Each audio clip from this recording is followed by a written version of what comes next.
So I've got a question. Everywhere I'm walking, these walls are built.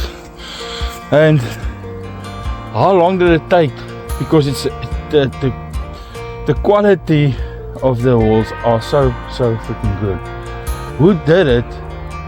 How long did it take? I mean, did every farmer just do his own walls? I mean, because I mean, have a look.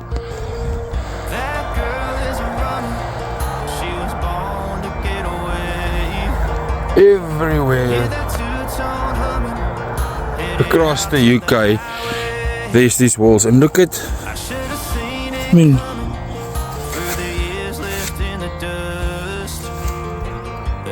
it's precise. How and who? Did everyone just have this skill? Because if I have to do this, we will get like 2 meters off the ground and the whole thing will collapse. Wow, I can't believe it.